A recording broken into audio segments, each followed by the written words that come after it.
राधे राधे प्यारे भक्तों, श्री कृष्ण कहते हैं घमंड और पेट जब ये दोनों बढ़ते हैं तब इंसान चाह कर भी किसी को गले नहीं लगा सकता।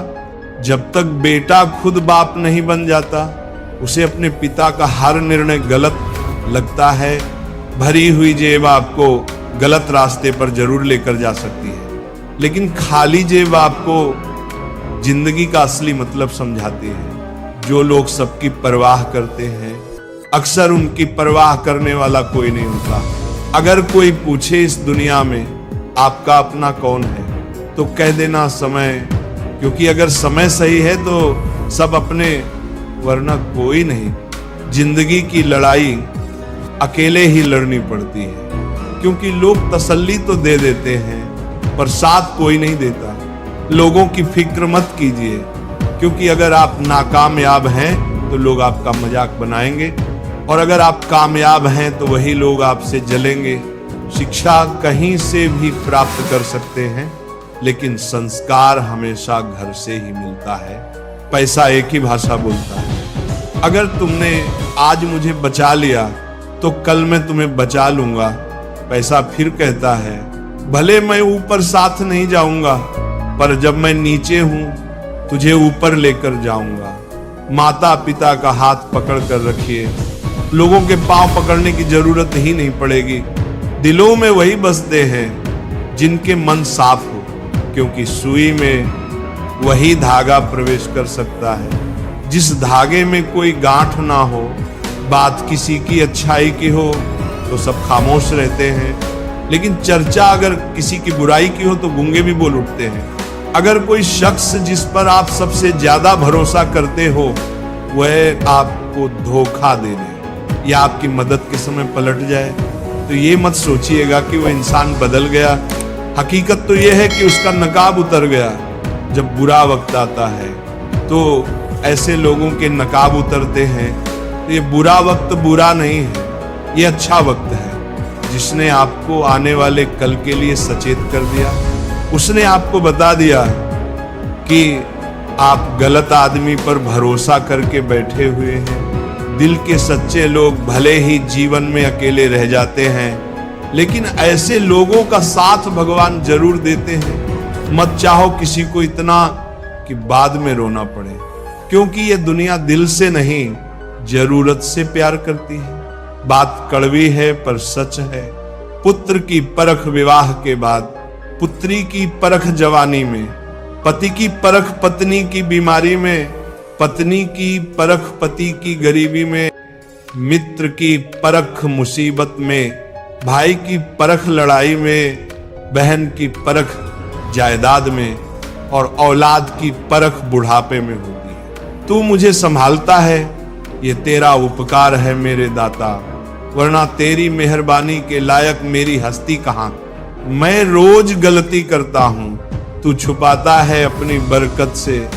मैं मजबूर हूँ अपनी आदत से, तू मशहूर है अपनी रहमत से। तू वैसा ही है जैसा मैं चाहता हूँ, बस मुझे वैसा बना दे जैसा तू चाहता है। श्री कृष्ण कहते हैं जिंदगी की रेस में जो लोग आपको दौड़कर नहीं हरा पाते हैं वही आपको तोड़कर हराने की कोशिश करते हैं। कृष्ण कहते हैं मत सोच रे बंदे इतना जिंदगी के बारे में।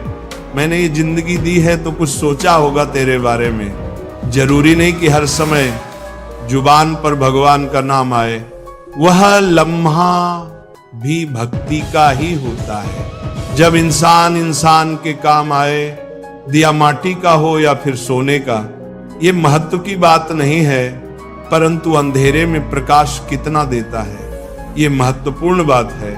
इसी तरह कौन गरीब है या अमीर ये महत्व की बात नहीं, वक्त पर कौन मददगार होता है ये महत्वपूर्ण बात है। जिंदगी एक खेल है, जीतोगे तो सफल बन जाओगे और हार जाओगे तो समझदार बन जाओगे। लेकिन सफल बनने के लिए पहले समझदार बनना जरूरी है। इसका मतलब जीतने से पहले हारना जरूरी है। निंदा से मत डरो, निंदा उसकी होती है जो जिंदा होता है। मरे हुए की तो बस तारीफ होती है। बुराई भी होना जरूरी है। अगर हर रोज तारीफ मिलेगी तो आप कभी जिंदगी में आगे नहीं बढ़ पाओगे। हमेशा ये बात याद रखना, ऊपर वाला अच्छे लोगों का इम्तिहान तो जरूर लेता है, पर साथ कभी नहीं छोड़ता। रिश्तों में वैसा ही संबंध होना चाहिए जैसा हाथ और आंख का होता है। हाथ पर चोट लगती है तो आंखों से आंसू निकलते हैं, और आंसू आने पर हाथ ही उनको साफ करता है। दिमाग से बने रिश्ते बाजार तक चलते हैं, और दिल से बनाए रिश्ते शमशान तक। बारात में दूल्हा सबसे पीछे और दुनिया आगे चलती है। मयत में जनाजा आगे और दुनिया पीछे चलती है। यानी दुनिया खुशी में आगे और दुख में पीछे हो जाती है। जब कोई दिल दुखाए तो सबसे बेहतर है कि हम चुप हो जाएं, क्योंकि जिन्हें हम जवाब नहीं देते उन्हें फिर वक्त जवाब देता है। जिंदगी में जितना शांत रहोगे उतना ही अपने आप को मजबूत पाओगे, क्योंकि लोहा ठंडा होने पर ही मजबूत होता है। जब ऊपर वाला आपसे कुछ वापस लेता है तो ये मत सोचो कि उसने आपको दंड दिया है। हो सकता है उसने आपका हाथ खाली किया हो, पहले से कुछ और बेहतर देने के लिए। कर्म वह नहीं जिसका परिणाम हमेशा सही हो, बल्कि सही कर्म वह है जिसका उद्देश्य कभी गलत ना हो। बेइज्जती का जवाब इतनी इज्जत से दीजिए कि सामने वाला भी शर्मिंदा हो जाए। कुछ रास्तों पर आप अकेले ही चलते हैं, ना कोई परिवार, ना कोई दोस्त, ना कोई साथी, बस आप और आपकी हिम्मत। सच्चा मित्र वही है जो उस समय में भी आपके साथ खड़ा हो जब सारी दुनिया आपके खिलाफ है। गीता में लिखा है, यदि कोई आपको अच्छा लगता है तो अच्छा वो नहीं, अच्छे आप हैं, क्योंकि उसमें अच्छाई देखने वाली नजर आपके पास है। अगर कोई अकेला है तो इसका मतलब ये नहीं कि उसे कोई पसंद नहीं करता, बल्कि वो अकेला इसलिए है क्योंकि उसने दुनिया की औकात जान ली है। जो इंसान बुरे समय में भी मेहनत करता रहता है, उसका बुरा समय भी अच्छे समय में बदल जाता है। ईश्वर की शरण में निस्वार्थ भाव से जाए, क्योंकि आपको क्या चाहिए ये उन्हें पता है। जिस इंसान को सच बोलने की आदत होती है, लोग सबसे ज्यादा गलत उसी को समझते हैं।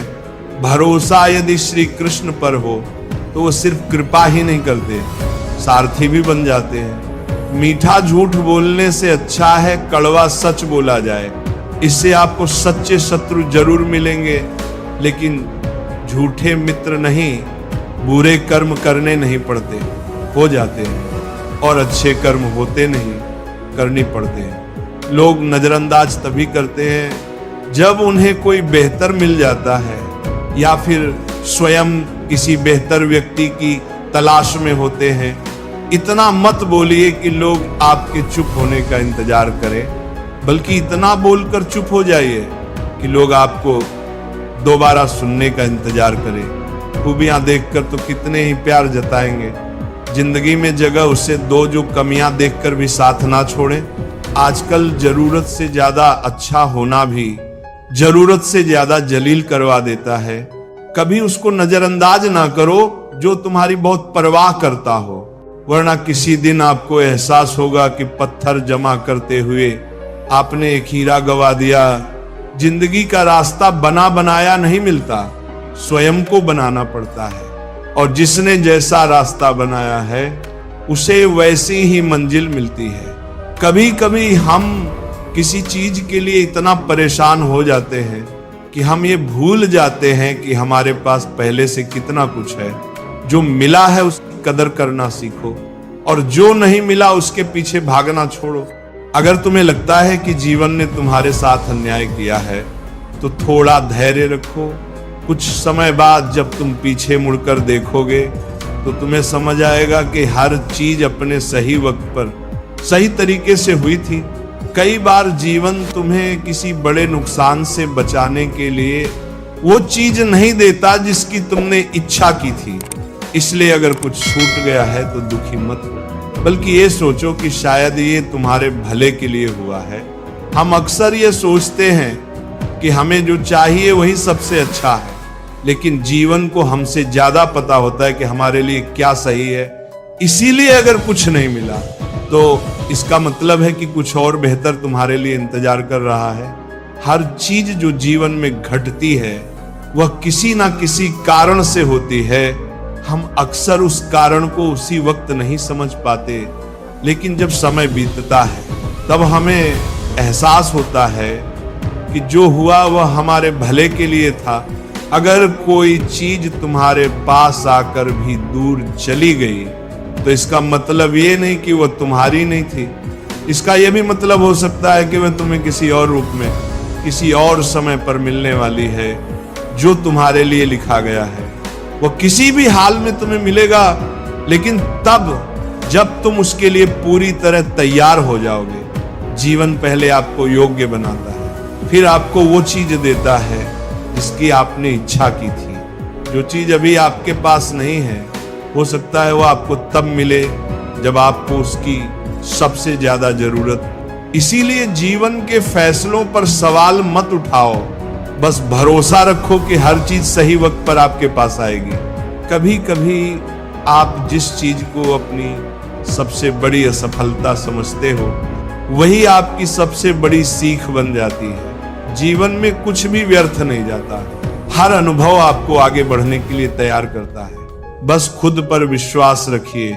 अगर आपने किसी चीज के लिए पूरी मेहनत कर ली और फिर भी वो आपको नहीं मिली, तो समझ लो कि वह आपके लिए बनी ही नहीं थी। जीवन हमेशा आपको वही देगा जो आपके विकास के लिए आवश्यक होता है, जो आपके जीवन में होना तय है। वह किसी भी हाल में आपके पास आएगा, लेकिन जब तक वह नहीं आता तब तक खुद को उसके योग्य बनाओ। जीवन में कुछ भी संयोग से नहीं होता, हर चीज का अपना समय और कारण होता है। जीवन का हर मोड़ हमें किसी ना किसी कारण से मिलता है। जो कुछ भी आपके लिए तय किया गया है वह अपने ही समय पर आपके पास आएगा। इसे पाने के लिए आपको केवल धैर्य और विश्वास रखना होगा। श्री कृष्ण कहते हैं, जब जीवन के मार्ग पर अंधकार छा जाए, जब बाहर के सभी सहारे साथ छोड़ दें, तब मनुष्य यदि मेरे स्मरण में लग जाए तो वो अपने भीतर ऐसा प्रकाश पा जाता है जो संसार की किसी शक्ति से दबाया नहीं जा सकता। जब हम जीवन में किसी संकट से गुजरते हैं, जैसे किसी अपने का बिछड़ जाना, असफलता का सामना करना, बीमारी या धन की कमी, तब ऐसा लगता है मानो हर दिशा से रास्ते बंद हो गए हों।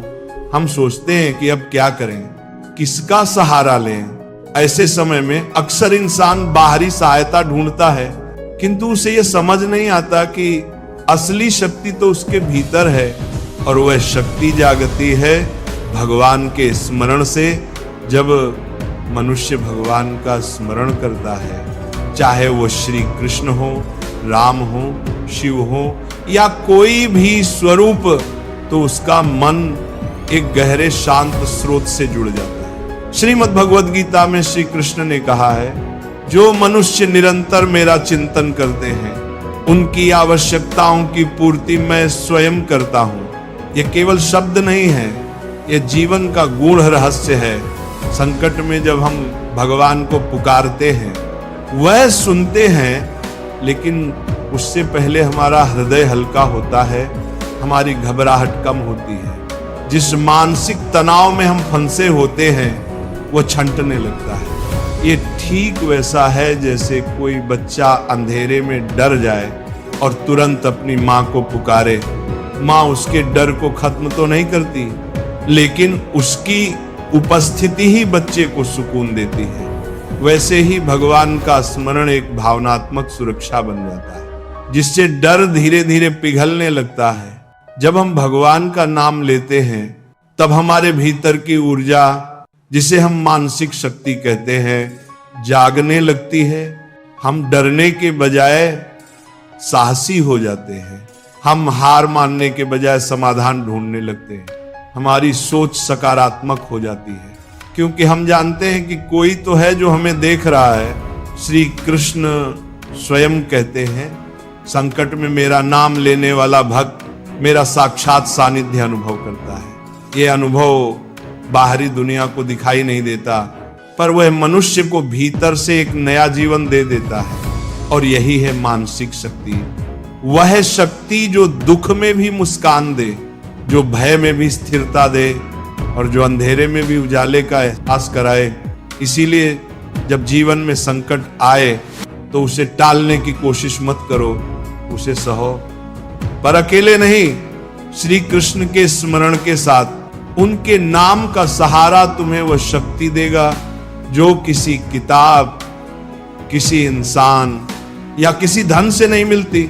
ये शक्ति तुम्हारे भीतर जन्म लेगी, जैसे अर्जुन को मिली थी, जैसे मीरा को मिली थी, जैसे हर उस भक्त को मिली जिसने संकट में कृष्ण को पुकारा। श्री कृष्ण कहते हैं जो आया है वह जाएगा। दिन आता है, फिर रात आती है, दुख आता है, फिर सुख आता है। इस परिवर्तन को जो समझ गया वो जीवन के हर क्षण में शांत रहता है। यह संसार नित्य परिवर्तनशील है, कुछ भी स्थायी नहीं है। जो आज है वो कल नहीं रहेगा। यही जीवन की सबसे बड़ी सच्चाई है, जिसे समझकर इंसान अपने दुखों में भी धैर्य रख सकता है और अपने सुखों में भी विनम्र रह सकता है। श्रीमद् भगवत गीता में श्री कृष्ण ने स्पष्ट कहा, हे अर्जुन, सर्दी गर्मी सुख दुख लाभानी सब क्षणिक हैं, आते हैं और चले जाते हैं, इसलिए इन्हें सहन करना सीखो। जब हमारे जीवन में दुख आता है, चाहे वो कोई कठिन परिस्थिति हो, आर्थिक संकट हो या अपनों का साथ छूट जाना हो, हम टूट जाते हैं। लगता है दुख कभी खत्म नहीं होगा, पर श्री कृष्ण याद दिलाते हैं कि जैसे हर रात का अंत होता है, वैसे ही दुख का भी अंत होता है। जैसे अंधकार के बाद उजाला आता है, वैसे ही हर पीड़ा के बाद सुकून आता है। एक बार की बात है, एक वृद्ध भक्त श्री कृष्ण की भक्ति में लीन रहता था। उसके जीवन में कई दुख आए। उसका बेटा बीमार पड़ा, खेती बर्बाद हो गई, घर में खाने तक को अन्न नहीं रहा।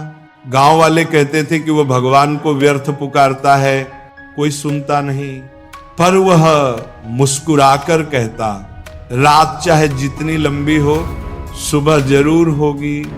कृष्ण की कृपा समय बदलते हुए ही प्रकट होती है। और कुछ ही महीनों बाद उसका बेटा ठीक हो गया। बारिश अच्छी हुई और खेत भरपूर लहलहा उठे। गांव वाले हैरान थे, लेकिन वह वृद्ध शांत था। उसने कहा, कृष्ण मुझे पहले दुख देकर सहनशील बनाना चाहते थे, ताकि जब सुख आए तो मैं उसका अहंकार ना करूं। ये कथा हमें यही सिखाती है कि हर दुख एक परीक्षा है और हर परीक्षा का अंत होता है। मनुष्य को अपने जीवन में यह स्वीकार करना होगा कि समय स्थिर नहीं रहता।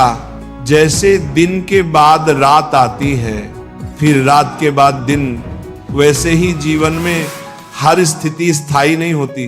कभी हम हंसते हैं, कभी रोते हैं, लेकिन जो इस चक्र को समझ गया वह रोते हुए भी मुस्कुरा सकता है और मुस्कुराते हुए भी विनम्र रह सकता है। श्री कृष्ण कहते हैं, जो मेरे ऊपर विश्वास रखता है उसके जीवन में कभी अंधकार स्थायी नहीं हो सकता।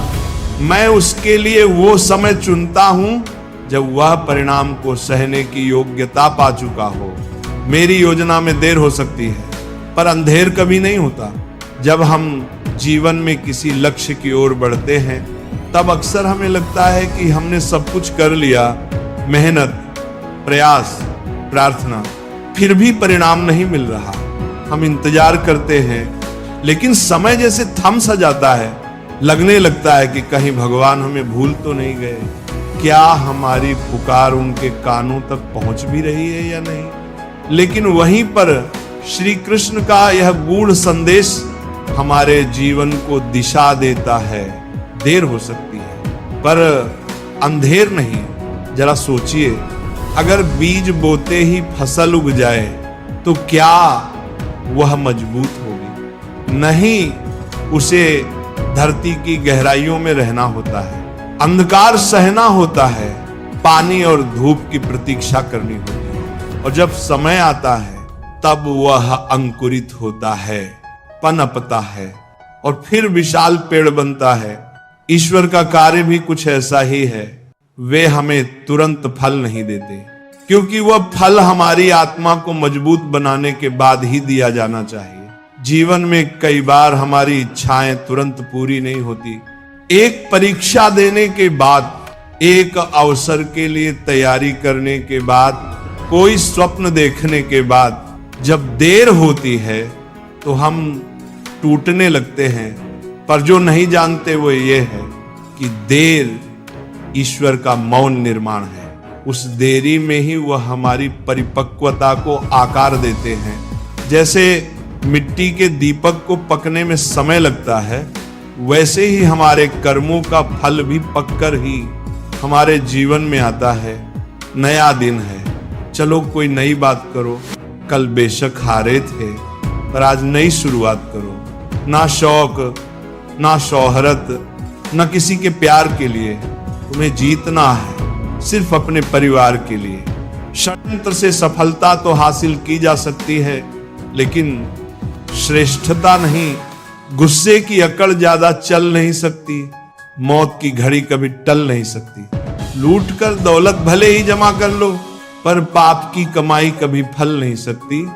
लोग ब्लड प्रेशर के डर से नमक खाना छोड़ देते हैं, शुगर के डर से मीठा खाना छोड़ देते हैं, लेकिन ईश्वर के डर से दूसरों का हक खाना नहीं छोड़ते।